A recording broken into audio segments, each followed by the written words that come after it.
एक बार बंधुओं, एक किसान था,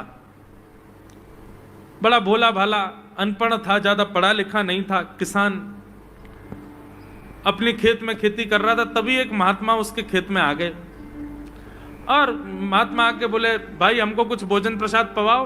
किसान बोला, अरे महात्मा आए भैया, इनको प्रणाम करो। किसान ने उनको प्रणाम किया, प्रणाम करके महाराज उनको भोजन प्रसाद पवाया और कहा, महात्मा जी आप आए हैं, मुझे कोई गुरु मंत्र दे जाओ।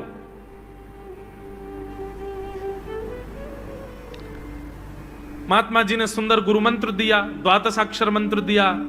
बोले ये तो बहुत कठिन है, इतना कठिन नहीं, सरल सा दो। अष्टाक्षर मंत्र दे दिया। बोले ये भी कठिन है, कोई और सरल दे दो। महात्मा बोले कुछ नहीं, तुम इतना कृष्ण चंद्र बोल दिया करो बस। कृष्ण चंद्र बोले, हाँ इसी का नाम, जब यही तुम्हारा गुरु मंत्र है। इतना भोला बेचारा याद करने लगा, उसको याद ही नहीं होवे कृष्ण चंद्र कृष्ण चंद्र कृष्ण चंद्र। अब भूल ना जाऊं इसके लिए बोलता रहता था 24 घंटे, कृष्ण चंद्र कृष्ण चंद्र कृष्ण चंद्र। अपने खेत में हल जोत रहा था, कृष्ण चंद्र बोल रहा था। इतने में उसकी पत्नी आ गई, अरे सुनो तुम्हारे लिए भोजन लाई हूं, जल्दी कर लो। बोले कृष्ण चंद्र कृष्ण चंद्र कृष्ण चंद्र। पत्नी पीछे लग गई, पीछे, भोजन तो कर लो, रोटी तो खा लो, ठंडी हो जाएगी। बोले अरे तू पीछे मत पड़, मैं भूल जाऊंगा, गुरुजी ने मंत्र दिया मुझको। पत्नी बोली, अच्छा एक काम करो, आप भोजन कर आओ, तब तक आपके नाम को मैं रट लेती हूं, मैं उसको संभाल लूंगी, पर जैसे ही आप आओगे फिर आपको सुना दूंगी, आप कर लेना। वो ठीक है। बोले क्या बोलना है? बोले कृष्ण चंद्र। पत्नी बोली ठीक है। अब कृष्ण चंद्र बोलने लगी पत्नी, कभी कहीं जाए कभी कहीं जाए, कुछ करे। वो कृष्ण चंद्र बोलते बोलते घसीटे चंद्र हो गया। लौट करके अपने पति के पास, पति बोल, हाँ वो मैं भोजन कर लिया, जल्दी गुरु मंत्र सुना दे मुझको, क्या था मैं तो भूल गया। बोले घसीटे चंद्र। वो उसी से ही हल जोतने लगा, घसीटे चंद्र घसीटे चंद्र घसीटे चंद्र। आकाश में वैकुंठ में बैठे हुए वैकुंठनाथ भगवान प्रसन्न हो गए और प्रसन्न होकर के बोले, लक्ष्मी जी हम जा रहे हैं। बोले कहां? बोले एक किसान का उद्धार करने जा रहे हैं, उसको वैकुंठ लेके आएंगे। लक्ष्मी जी बोली, आपका अशुद्ध नाम बोल रहा है वो, आपका अशुद्ध नाम उच्चारित कर रहा है वो, और आप कह रहे हो कि इसका कल्याण करूंगा मैं। ठाकुर जी बोले, देखो नाम भाव कुभाव अनख आलसहु, नाम जपत मंगल दिश। नाम कैसे भी जपे कोई दोष नहीं है, बस भाव मेरे प्रति होना चाहिए। वो नाम भले ही गलत जप रहा है, लेकिन उसके हृदय में तो मैं ही हूं ना। और एक बात बताऊं लक्ष्मी जी आपको। बोले क्या? बोले ये घसीटे चंद्र अशुद्ध नहीं है, मेरा नाम है ये भी। बोले क्यों? बोले जब हम छोटे थे तो बाल लीला कर रहे थे ब्रज में, यशोदा मैया खूब नहलाती धुलाती और बढ़िया सुंदर श्रृंगार करती, लेकिन हम पूरे नंद भवन में कुटमुन चल चल के कभी नीचे लुढ़क करके, कभी ऊपर गिर के सब माला तोड़ लेते, अस्त व्यस्त वस्त्र कर लेते, घुंघराले केशों की ऐसे भुज्जा बना लेते, ऐसा रूप बना लेते। यशोदा मैया बोली, आओ मेरे खसीटे चंद्र। सुबह कृष्ण चंद्र बना के भेजती हूँ, खसीटा चंद्र बन के आता है शाम को। तो बोले तब यशोदा मैया ने हमारा नाम रखो खसीटे चंद्र तो इसलिए शुद्ध नाम है। तो ठाकुर जी के बहुत सारे नाम हो गए, कनुआ, गोपाल, गोविंद, माधव, कन्हैया।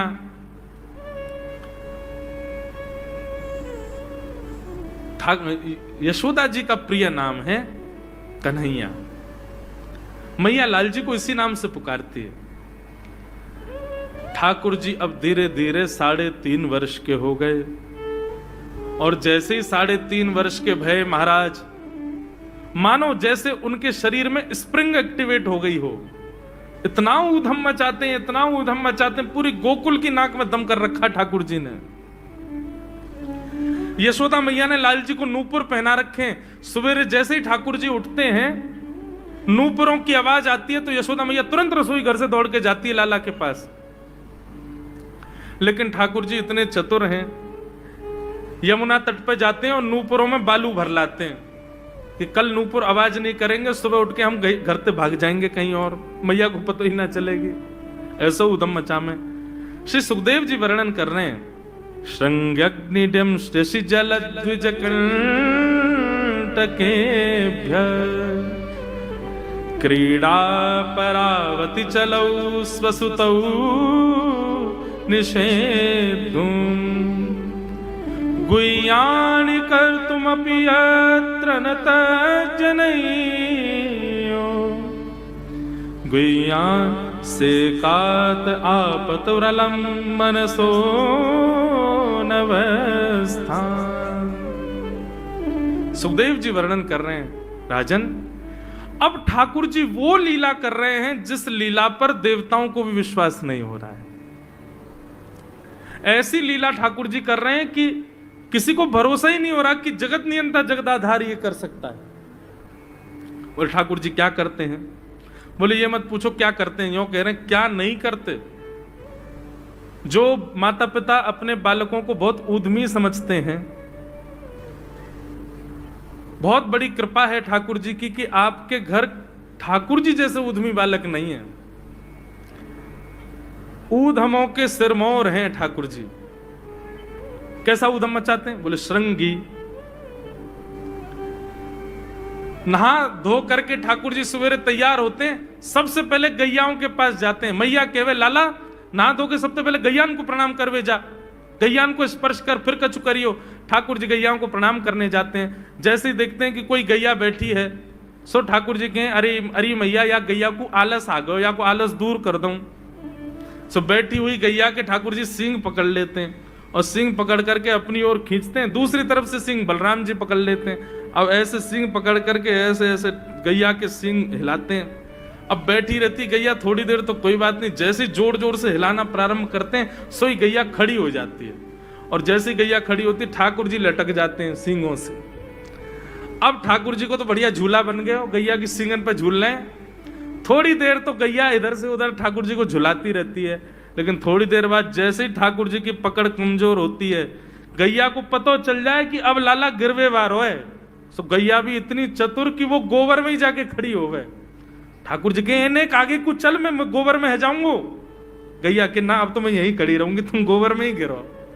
और सोई ठाकुर जी को हाथ छूट जा, मैया मैया बचाइयो, देख जे गैया मुंह को गोबर में फेंक रही है। अब मैया जब तक बचावे आवे तब तक तो लाल जी के हाथ छूट जाएं और ठाकुर जी गले गले तक गोबर के ढेर में जाके गिर जाएं। पर यशोदा मैया निकाले, कितनों सजाए लो, कितनों हे लाला तू वैसे ही कारो, ऊपर ते मैं तो को बढ़िया सुंदर बना के रखूं, लेकिन तू घूम फिर गया गोबर में ही आके चौं खेले। मोकू तो लगे तू पूर्व जन्म को सूकर दिखे। ठाकुर जी मंद मंद मुस्कुरा रहे, हाँ मैया जे बरा भगवान को अवतार भयो ना, जाने पृथ्वी की रक्षा करी हिरण्याक्ष थे। भैया बोली हाँ वो मैं ही तो हतो, मैं जय जय हूं मैया, वो बरा भगवान ही जय जय, वही जय जय तेरे यहाँ लाला बन के आयो है। यशोदा मैया के बातन ने मत बनाए कर, नेक नेक बड़ो है क्यों बोलवो सीखो, ऐसी बात बनावे, जय जय बोले अपने आप पे, नावे धोवे है ना है, मोह पहुंचे ना है, मैं जय जय हूं। ऐसी मधुर लीला ठाकुर जी कर रहे हैं। आकाश में 33 कोटि देवता ये लीला देख करके अपने नेत्रों पर विश्वास नहीं कर रहे। ऐसे मधुर ठाकुर जी। श्रृंगी अग्नि द्यमष्टि। एक दिन नंद भवन में गैया ब्याह गई। जैसे ही गैया ब्याई, ठाकुर जी जैसे ही गैया ब्याती है ठाकुर जी वहीं खड़े हो जाते हैं। और बंधुओं शास्त्रों में आज्ञा है कि गाय जब ब्याह रही हो, बछड़े को जन्म दे रही हो या बछिया को जन्म दे रही हो, उस समय गैया जो होती है वो दो मुखी हो जाती है। एक मुख तो सामने है, और जब जन्म देती है तो बछड़ा या बछिया उसका मुख जब बाहर आता है तो दो मुखी हो जाती है। ऐसी दो मुखी गैया की जब आप परिक्रमा करते हो तो पूरे ब्रह्मांड की परिक्रमा का फल प्राप्त होता है। तो ठाकुर जी का नियम है, नंद बाबा की उंगली पकड़ के खड़े रहे, जैसे ही गैया ब्यावे वारी हो तो वाकू सहलाते रहे, जैसे ही गैया ब्यावे वारी हो, जैसे ही बछड़ा बाहर आवे सोई ठाकुर जी वाकी परिक्रमा कर लें, परिक्रमा करके दंडवत प्रणाम करें, वाकू वाकी चरण रज को माथे से लगा में, और बछड़ा जन्म ले सो वाकू नवा में दुआ में वाकू अपने गरे से लगा में। एक दिन ठाकुर जी जोर जोर से रोने लगे। बछड़ा जैसे ही जन्म लियो बछड़ा ने, ठाकुर जी रोने लगे। नंद बाबा शांत करा में नहीं माने, बलराम जी ने शांत करायो नहीं माने। यशोदा मैया गोद में लेके बैठी, बोले लाला का भयो, तू रो क्यों रोए? बोले मैया मेरे संग बहुत बुरा भयो। यशोदा मैया बोली कहा भयो? बोले गैया के बछड़ा ने जन्म लियो। मैया बोली तो वाह बछड़ा को मैंने मुंह खोल कर देखो वाह कि सबरे दांत ने करे आए। मेरे जन्म को 3 साल है गए अभी तक 4 ही दांत ने करे मैया।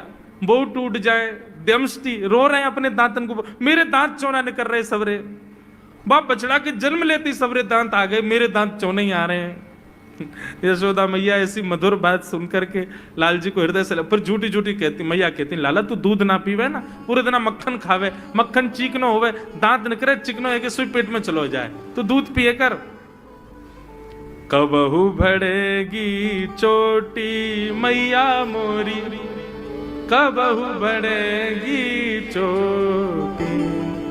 कभी अपनी चोटी पकड़ के रोते मैया मेरी चोटी चौना भर रही। बलराम की चोटी देखो कैसी नागिन जैसी चोटी है वाकई, और मेरी चोटी कैसी है मैया नेक सी पतरी सी। मैया बोल लाला तू दूध ना पीवे, दूध ते चोटी बढ़े। बलराम में देखिए ऐसा जग भर के दूध पीवे। सो ठाकुर जी दूध को पात्र हाथ में ले में, अपनी चोटी खोल ले में, और फिर चोटी पकड़ करके दूध पी में, और दूध पीते पीते नापते रहे कितनी बड़ी भई की ना भई अभी। ऐसी मधुर लीला ठाकुर जी करते हैं।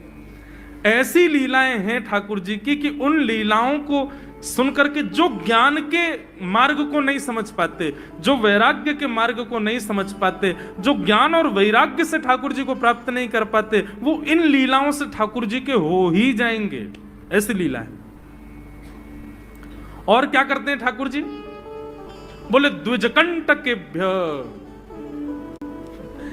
इतनी मधुर लीला है ठाकुर जी की। नंद भवन से सुबह सुबह निकल जाते हैं, और राह चलता कोई भी हो अपरिचित, यदि वो साधु है, यदि वो कोई वैष्णव है, यदि वो कोई भजनानंदी है, तो ठाकुर जी उसके पास चले जाते हैं, और पास जाके पता क्या बोलते हैं? अरे तुम यहां डोल रहे हो?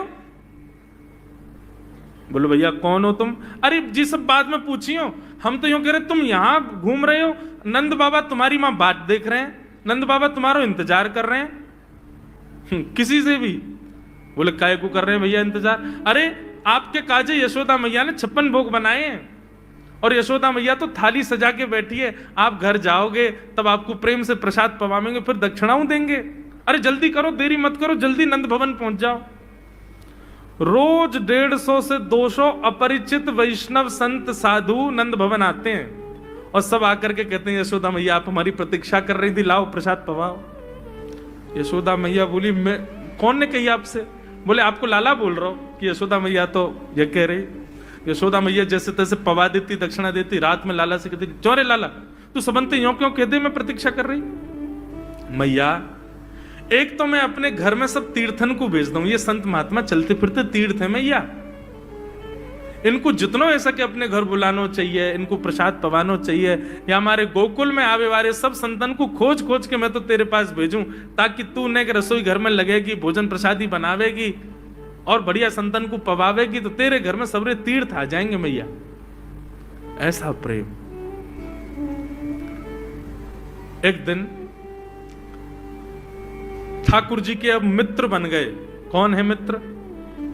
मधुमंगल, श्रीदामा, तन सुखा, मन सुखा, धन सुखा, सुबल, ये ठाकुर जी के मित्र हैं। एक दिन ठाकुर जी अपने सब मित्रन के संग बैठे, और मित्रों के संग बैठे हुए ठाकुर जी बोले भैया कल से हम लोग सब यज्ञ करेंगे। मधुमंगल, श्रीदामा बोले क्यों लाला यज्ञ क्यों करेंगे? अरे नंद बाबा रोज अग्निहोत्र करें, मैंने उनसे पूछी अग्निहोत्र करवे ते कहा हुए, तो नंद बाबा बोले अग्निहोत्र करवे ते मन चाही वस्तु प्राप्त हो जाए, अग्निदेव प्रदान करें।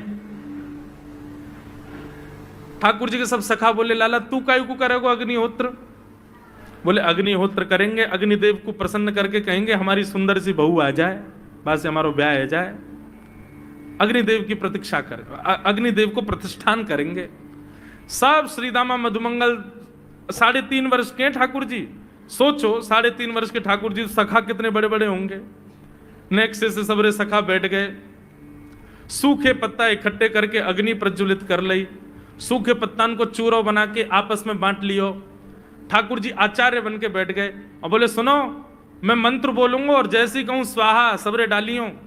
और नेक भी यदि तुमने चूक करी ना, नेक भी मैंने स्वाहा बोली और तुमने नहीं डालो, तो फिर मोते मत कहियो। यदि तुम्हारी पत्नी कांडी आ जाए, एक हाथ लूली आ जाए, लंगड़ी आ जाए, तो समय पर स्वाहा करना पड़ेगा।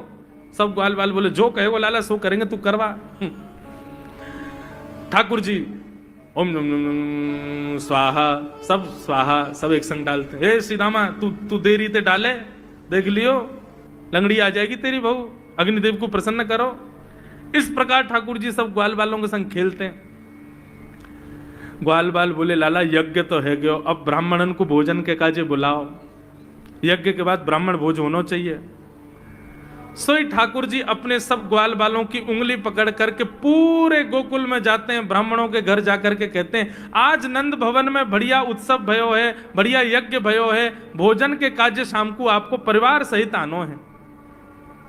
सबन को निमंत्रण दिया मैं। अब महाराज नंद भवन से जब निमंत्रण आता है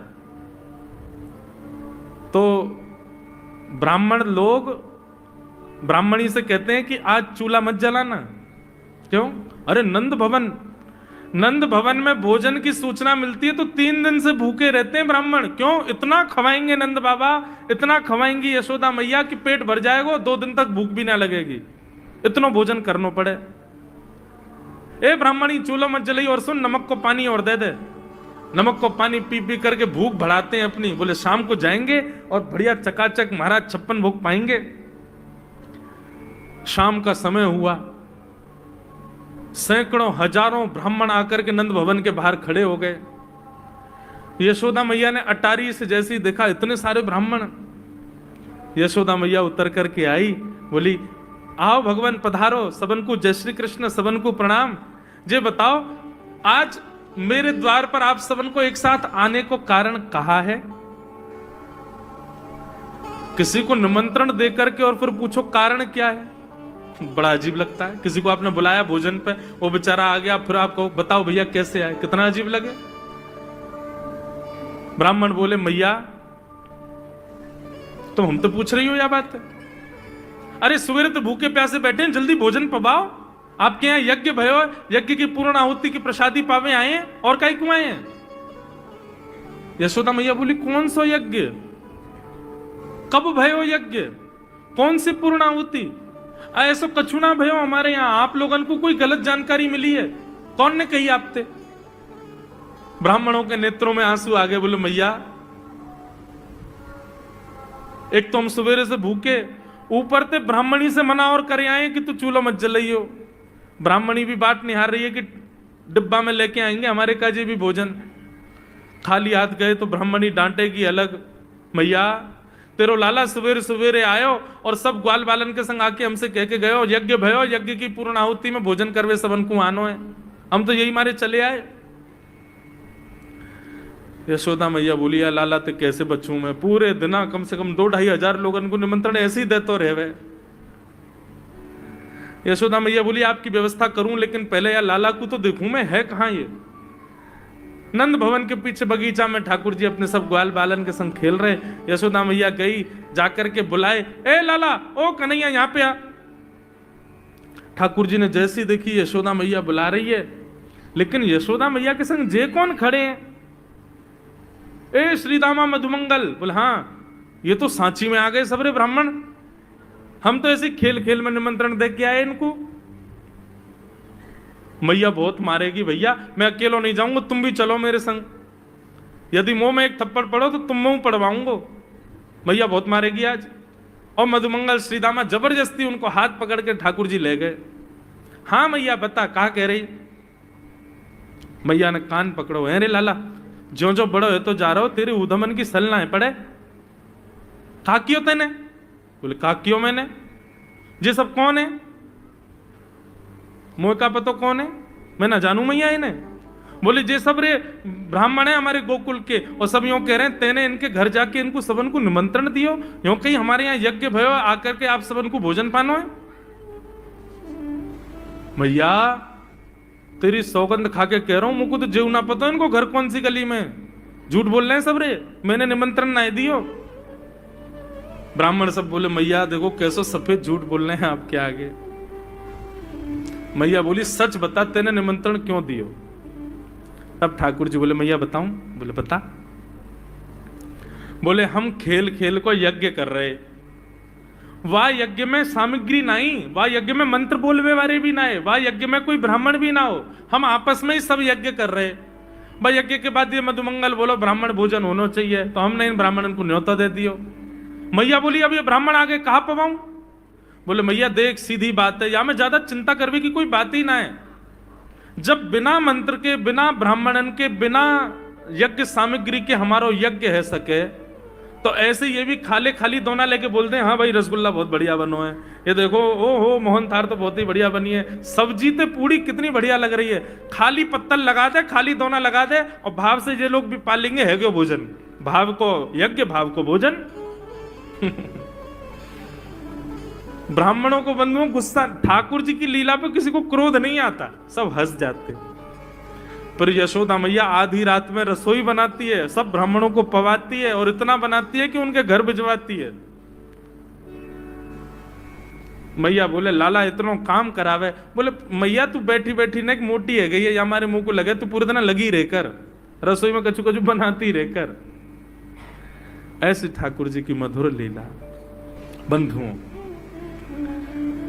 भगवान ने चोरी क्यों की? अभी तक चोरी शुरू नहीं हुई ठाकुर जी की। अब ये चोरी का प्रसंग कैसे प्रारंभ होता है? एक दिन ठाकुर जी अपने ग्वाल वालों के संग खेल रहे थे, तो ठाकुर जी ने ऐसे खेल खेल में श्रीदामा को धक्का दिया, श्रीदामा गिर गया, बहुत जोर से रोया। ठाकुर जी बोले अरे भैया शांत है जा, लग गई लग गई, अरे ठीक है अब शांत है जा, लेकिन श्रीदामा शांत नहीं हुआ। ठाकुर जी बोले तुम कैसे हो? हैं गोकुल में रहे में हम, गोकुल को मतलब है जहां हर घर में 1000 गैया, उसका नाम है गोकुल। इतनी गैयान को दूध घी दही सब हमारे घर में होवे, अरे खा पी के न बढ़िया अपनी शरीर को बनाओ, खेल खेल में लगती रहे, इतना रोवे को कहा मतलब है? तो श्रीदामा क्रोध में भर के बोला तू तो राजा को बेटा है लाला, तो को मक्खन खावे को मिले, घी खावे को मिले, दही पीवे को मिले, हम लोग तो बेचारे गरीब ब्रजवासी हैं, हम लोग जितना दूध घी दही बना में सब कंस के लोग ले जा में हमारे यहां से। कंस ने ब्रजवासीन के ऊपर कर लगा रखो है, टैक्स लगा रखो है, कहा कि प्रत्येक ब्रजवासी को इतनो मटका भर के घी दूध दही सब मथुरा भेजना पड़े, हम लोग घर में ना रख सकें, क्योंकि कंस के सिपाही जब आके हमारे घर की तलाशी करें, यदि इतने मटका हमारे घर को प्रसारित हैं, वहां से ज्यादा यदि हमारे घर में मिल गए तो मृत्यु दंड होगा हमारा। समझ रहे हैं बात?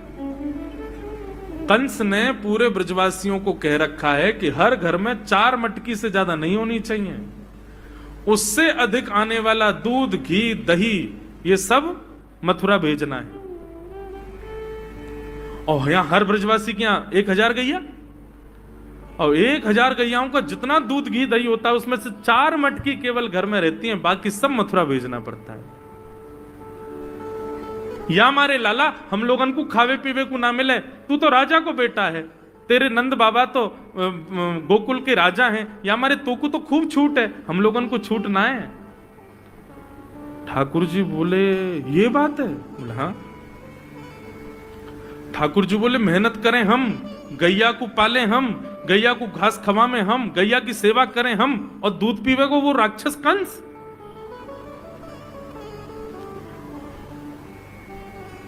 अभी तो मैं छोटा हूं, मेरी बात कोई मानेगा नहीं, लेकिन प्रलय तो अब तक लानी पड़ेगी। और कैसे लाएंगे? बोले राजी राजी यदि मक्खन दूध दही नहीं मिल लो तो चोरी करके खाओ, हमारो ही मक्खन है, हमारो ही दूध है, हमारो ही दही है, लेकिन अभी हम बालक हैं, हम ज्यादा कछु बोलेंगे हमारी कोई बात मानेगो ना। लेकिन ये सद वस्तु को पात्र के हाथ में नहीं जानी चाहिए। राजी राजी नहीं मिलता तो चोरी करके खाओ, जब कर देवे को नंबर आवेगो तो सब पूछेंगे भाई कहां गए मक्खन दूध दही? बोले घर में तो है ना। बोले तो कहां गए? बोले चोर चोरी कर ले गए। और यही भाव से हम ब्रजवासी को खावे पीवे को मिला करेगो। मधुमंगल श्रीराम बोले लाला तू जो कहेगो सो करेंगे, लेकिन चोरी नहीं करेंगे। ठाकुर जी बोले तो ठीक है, कल से तुम लोग अलग खेलो, मैं और दाऊ दादा अलग खेलेंगे, हमारे संग मत खेलना। मधुमंगल सीताम बोले अरे लाला तू ना जाने, मैया यो के लाला जो चाहे करियो, चोरी मत करियो, चोरी करवे तो ब्याह ना होवे। ठाकुर जी बोले ब्याह की पड़ रही है तो है ब्याह ना होवे, ऐसो पतर पूछ रहा सो है गयो, पत्रो दुबरो सो तू सीख जैसो है गयो, तो कौन ब्याह करेगा ऐसे? अरे ब्याह करना तो ने खाया ने पी ने बढ़िया गाल तेरे बढ़िया होंगे, शरीर ने बढ़िया होगा तभी तो ब्याह होएगा। अब भैया हमारी बात सुन लो, जितने अच्छे काम करने सब आज कर लो, कल से चोरी करेंगे, पूरे ब्रजमंडल में आतंक मचाएंगे, हमारो ही दूध घी दही है और हम ही चोरी करके खाएंगे। ठाकुर जी ने चोरी क्यों की? क्योंकि सारा गौरस बेवजह मथुरा भेजा जाता था और मथुरा से कंस पूरे भारत में वितरित करके खूब धन कमाता था। इस वजह से ब्रजवासी प्रताड़ित होते थे, क्योंकि गैया के लालन पालन में जितना खर्चा होगा सब करो ब्रजवासी। 4 मटका दही, अच्छा प्राचीन जब ठाकुर जी पृथ्वी पर पधारे तब कोई व्यापार नहीं था, ब्रजवासियों पर एक ही व्यापार था, 2 व्यापार थे, या तो घी बेच के, दही बेच के, दूध बेच के धन कमाओ, या फिर खेती बाड़ी करके अनाज बेच करके धन कमाओ। वही तो व्यापार था। उसमें भी 4 मटके मिलते थे, 4 में से 3 को तो बेच देते थे, 1 में पूरा घर चलता था। यह हालत थी ब्रज की। इसलिए ठाकुर जी ने कहा कि भैया राजी राजी नहीं तो गैर राजी, हम जितने बाकी की मटकी मथुरा भेजे वाली उनको सबन को तोड़ फोड़ करेंगे, उनमें से मक्खन निकाल निकाल के खाएंगे, एक दूसरे को खवाएंगे और सब यहीं रहेगो, मथुरा नहीं जाएगो कछु भी। इसलिए ठाकुर जी ने चोरी की।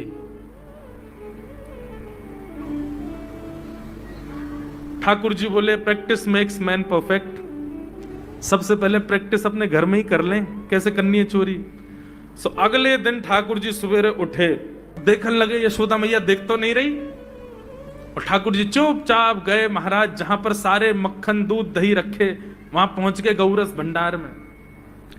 और गौरस भंडार में एक मटकी के ऊपर से ढक्कन हटाए करके जैसे ही ठाकुर जी ने हाथ बोर के पानो प्रारंभ किया, सामने एक खंबा था, उसमें मणि लग रही थी। आज पहली बार 3.5 वर्ष की आयु में ठाकुर जी ने अपना प्रतिबिंब देखा, पहली बार अपने आप को देखा दर्पण में।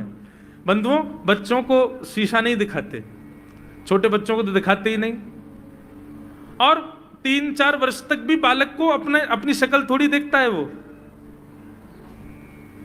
अब इसके पीछे कारण बहुत सारे बताए जाते हैं, परंतु हमें तो लाल जी से मतलब, लाल जी का क्या है। ठाकुर जी ने जैसे ही प्रतिबिंब में अपने रूप को देखा, अपने रूप को देख करके ठाकुर जी बोले, हो तू भी आयो यहां चोरी करवे। अपने आप से ही बात कर रहे हैं ठाकुर जी। अरे मैंने कही तो हती अपने अपने घर में चोरी करनी है, तू दारी के मेरे घर में आगो चोरी करवे। ठाकुर जी अपने प्रतिबिंब से बात कर रहे हैं। अब गौरस भंडार में ठाकुर जी की आवाज गूंज रही थी और वो गूंजते हुए रसोई घर में जा रही थी। रसोई में मैया ने सुनी, बोले ये लाला कहां थे बोल लो है, उठ गयो कन्हैया, मुझको पतो भी ना चली, नूपुरन की आवाज ना आई। मैया दौड़ करके गई तो देखा ढूंढते ढूंढते गौरस भंडार में ठाकुर जी अपने प्रतिबिंब से बात कर रहे हैं। कितनी सुंदर झांकी है ठाकुर जी की। ठाकुर जी मक्खन पा रहे हैं। बोले अच्छा अब आ तो गयो है यहां पे, लेकिन सुन चुपचाप चोरी करके भाग जाइयो, मेरी मैया बहुत मारेगी तो को। बाकू यदि पतो चल गई तू चोरी कर रहा है तो को उखलते मान देगी, मेरी मैया बहुत मारेगी, चुपचाप चोरी कर और निकल ले यहां से। ठाकुर जी चोरी की बात कर रहे थे, यशोदा मैया ने पीछे से सुनी, लाला ओ कन्हैया। ठाकुर जी घबरा गए, मैया कैसे आ गई? हाँ मैया, कौन से बात कर रहे हो तू? अरे मैया देख हमारे घर में चोर घुसायो है। अपने प्रतिबिंब को दिखा करके ठाकुर जी कह रहे हैं, देख मैया हमारे घर में चोर घुसायो, जे चोरी कर रहे हो हमारे यहाँ के मक्खन की, तुम्हें यहाँ को पकड़वे आयो हूं। नन्हे से गोपाल जी, बहुत मधुर लीला। मैया हंस भी रही है और क्रोध भी कर रही। बोले अच्छा जो चोरी कर रहे हो? बोले हाँ। चल याकू तो मैं पकड़ लूंगी, लेकिन जे बता तेरे हाथ में मक्खन कैसे लगो? तू तो याकू पकड़ भी आयो ना। अब मैया याकी मैं कहा बताऊं, तेने मेरे हाथ में पद्म राग के ऐसे ऐसे बढ़िया कंगन पहना रखे हैं, कड़ूला पहना रखे हैं सोने के। जब मैं धूप में निकलूं ना तो धूप की किरण से मुंह को बहुत जलन है जाए हाथ में, तो कल मेरे सखा मधुमंगल ने मुझसे कही, बोले लाला जे जलन तेरी दूर रह जाएगी, तू मक्खन में हाथ बोर लियो अपनो, सो तेरी जलन दूर रह जाएगी। या हमारे भैया जलन हटावे के काजे मैंने हाथ बोरो है। भैया बोली अच्छा चल लाला, यहां तो तेरे जलन है रही और यहां मक्खन कैसे लगो। ठाकुर जी बोले मैया मैं अपनी जलन दूर कर रहा हूं, इतने में जन कहां ते एक मक्खी आके मेरे मुंह पे बैठ गई, बाकू उड़ावे के काजे मैंने जैसे मुंह पे हाथ किया सो मक्खन मेरे मुंह पे लग गो। मैया बोली लाला तू चोरी भी करन लगो और अब झूठ भी बोलन लगो मुझसे। मैया ने गोदी में बैठा लिए लाला, बोले लाला तू चोरी नहीं करेगो, तू मेरी सौगंध खा, तू आज के बाद चोरी नहीं करेगो। ठाकुर जी बोले ना करूंगा मैया, लेकिन एक वचन दे। बोले कहा चाहिए वचन में। बोले पहले वचन दे, जो मांगूंगा सो देगी। मैया बोली जो मांगेगा सो दूंगी, चोरी छोड़ दे। बोले सौ खाऊं पर घर ना जाऊं मैया, अब ना करूंगो चोरी, अब ना करूंगा मैया, पर सांची कह कब लावेगी मोकू तू दुल्हन गोरी। भैया मैं चोरी छोड़ दूंगा, आज तो ही बंद, पर यूं बता मेरा ब्याह कब करावेगी। मैया बोली लाला तू अभी नेक सो तो है, छोटो सो तो है, नेक बड़ो है, जा फिर तेरो ब्याह कर दूंगी। और ये ब्याह की तू कौन सिखावे तो को ब्याह की बात। बोले मैया ये श्रीदामा मोकू भरतो रहे पूरे दिन, तू ब्याह कर ले, तेरी उम्र है गई, बुढ़ापा आ जाएगा। मैया बोली आप मधुमंगल है तो मैं बताऊंगी, है 3.5 वर्ष के छोरा तो यूं कह रहा बुढ़ापा आ जाएगा। अभी खड़ो है वो सीखो, अभी बोलना सीखो, यानी दांत भी पूरे ना आए और ब्याह की बात करे। बोले मैया मैं यूं थोड़ी कह रहा हूं, मुझको बड़ी बहू लिया, छोटी सी लिया, इतनी बड़ी लिया कि जेब में धर के मैं गैया चरा भी चलो जाया करूं, ऐसी बहू लिया मुझको। मैया बोली कैसी बहू चाहिए तो को बताइए ने, और तू जाने बहू कौन थे के। मैया बोले हाँ मैं जानू।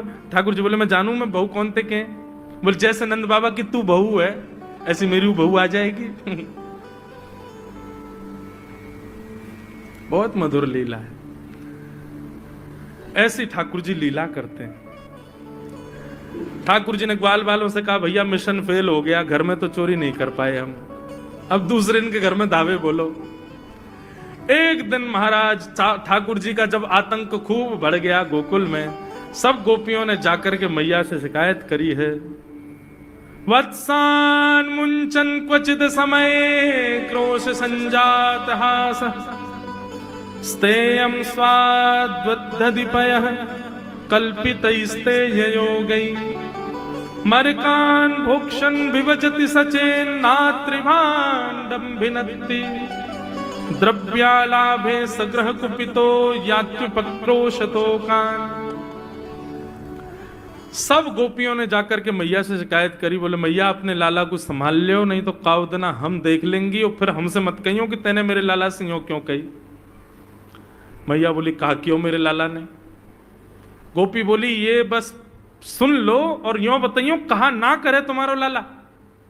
देख वे मैं 3.5 बरस को है, बाकी पेट में इतनी बड़ी बड़ी दाढ़ी है बाकी, मतलब ओ नंद रानी तेरो लाला जबर भयोरी, मेरी मटकी उलट के पलट गयोरी, नंद रानी तेरो लाला जबर भयोरी।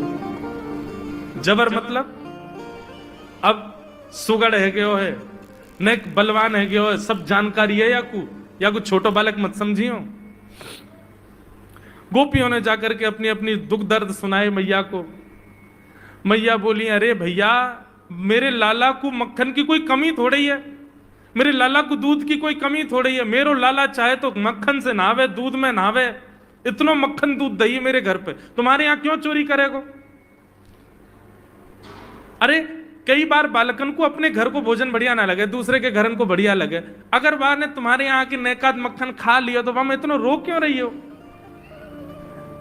मैया आपको अपना लाला बहुत सीधो लगे ना, हम बताएं कहा करे तुम्हारा लाला। बोले स्वयं खावे हमको कोई दिक्कत नहीं, लेकिन या की एक पूरी मंडली है और पूरी रजिस्टर्ड मंडली है, बाल गोपाल चौर प्रचार प्रसार मंडल, ये घर घर जाके चोरी करते हैं। और मैया तुम्हें कहा बताऊं, जैसे ही कोई गोपी के नयो बालक होवे ना, तो तुम्हारो लाला पूरे मंडल के साथ आवे और वह लाला के सिर पे हाथ धर के, छोटे से बालक के सिर पे हाथ धर के बस 1 वर्ष की प्रतीक्षा, फिर तुम भी हमारी मंडली में आ जाओगे। पूरे गोकुल में भय है तुम्हारे लाला को। बोले स्वयं खावे, ग्वाल बालन को खवावे। मैया यहां तक भी बात समझ में आवे, ग्वाल बालन को खवावे, मरकान भूक्षण। यो नहीं कि नेकाद मक्खन बच जाए तो रहम करके हमारे काज छोड़ जाए, वाकू बंदरन को खवा दे। एक गोपी बोली मेरे यहां तो इतना मक्खन कि स्वयं ने खा लियो, बालकन को खवाए दियो, बंदरन को, फिर भी बच गयो, तो भी छोड़ के नहीं गयो। बोले नात्री भांडम भिनत्ती, फोड़ गयो मटकी। और बोले मक्खन को कहा कियो? बोले पूरे घर में लेप लगा गयो, वाको पूरे घर में पोंछा कर गयो मक्खन को। मैं और मेरी सास यमुना जल भरवे गए, सिर पे मटकी 2-3 मटकी रखी, बड़े अचक के हम लोग चल रहे, हमें कहा पतो ही कि हमारे घर में मक्खन चीकने के लेप है गयो। मेरी सास ने जैसे पहलो पैर रखो घर के भीतर, ऐसी रिपटी कि आज तक उठ ना पाइए। ये तुम्हारो लाला करे? नात्री भांडम भिनत्ती। यशोदा मैया आश्चर्यचकित होकर सुन रही है। बोले ये नेक्सो लाला ये करे? बोले हाँ मैया।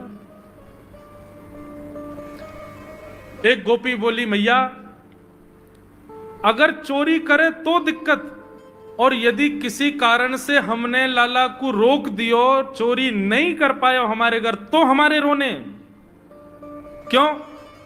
बोले चूल्हा में ते कोयला लेके आवे और वह घर के बाहर एक हवा बना जाए, और यों के अब जब तक या घर से मक्खन नहीं मिलेगा या के घर के लोग भूखे रहेंगे, और इन लोगों को भोजन छुड़वाने की जिम्मेवारी हमारी। बोले कहा करे फिर? बोले मैया भोजन बनना होगा, चूल्हे पे भोजन रखो रहे, तो ग्वाल बाल सब ताकते रहे कब भोजन बनने को समय आवेगो। जैसे ही कछु और काम करवे के काज गोपी ने कुट के जावे, तो कहो तो बाकी कढ़ैया में खूब सारो पानी डाल जाएंगे, सब्जी ना बन पावेगी, आटे में नमक फेंक जाएंगे। एक गोपी बोली मेरे यहां जो कियो वो तो कोई के यहां ना कियो होगो। बोले कहा? बोले मेहनादी निवास्तव, मेहनादी निवास्तव। क्या किया? बोले मैया 3 दिन तक प्रयास कियो तुम्हारे लाला ने, मेरे घर से चोरी नहीं कर पायो, तो टेढ़ी सी नजर करके बोलो कल तेरे घर में सब लोग भूखे रहेंगे, भोजन ही नहीं बनेगा तेरे यहां। मैंने कि लाला चल बात मत बनावे, भग जाए तो चल। और मैया माने वो कर दियो। बोले कहा कियो? बोले सवेरे सवेरे ब्रह्म मुहूर्त में हम लोग अन के उठवे से पहले तुम्हारो लाला आ गयो, और कोई पहले बंधुआ रसोई कोई अंदर कमरे में नहीं, चौक में ही चूल्हा, वहीं बैठ करके सब बनाते खाते। बाहर चौक में चूल्हा के ऊपर आके बैठ गयो, अपनी धोती वोती उतार दई और सब वहीं करे आयो। मैं अनादि निवास्तव। ये बात जैसे ही यशोदा मैया ने सुनी, बोले नहीं नहीं नहीं नहीं, झूठ बोल रही हो, मेरो लाला ऐसा ना कर सके। परीक्षित जी कथा सुनते सुनते बोले जय जय सुखदेव जी, क्या ये सत्य है? ठाकुर जी ने ऐसा किया? सुखदेव जी कहते हैं कुछ बातें सत्य हैं, कुछ गोपियां जबरदस्ती लगा के बोल रही हैं कि कहीं मैया डांटवे के काजे लाला को हमारे सामने बुला दे और हम लाला को दर्शन कर लें। ये गोपियां उल्हाने लेकर के लाला को देखने आई हैं। इनमें से कुछ बातें तो सत्य हैं, पर ये सब बातें इतनी सत्य नहीं है। ये सब तो जबरदस्ती गोपियां बोल रही हैं। क्यों? ताकि मैया नाराज हो जाए और लाला को हमारे सामने अभी डांटे तो रूठे भय लाला को मुख हम देख लेंगे। बहुत सारी लीलाएं हैं, मैंने कई तो अभी बताई नहीं है, इतने मधुर मधुर लीला ऊधम करते हैं ठाकुर जी। इस प्रकार ठाकुर जी पूरे ब्रजमंडल में गौ रस को चोरी करते हैं। वास्तव में मक्खन नहीं, ब्रजवासियों के मन को चुरा रहे हैं ठाकुर जी। सबकी एक ही आशा है, श्री कृष्ण श्री कृष्ण श्री कृष्ण। सुबह से शाम तक पूरा ब्रजमंडल केवल कृष्ण को देखने के लिए जीता है।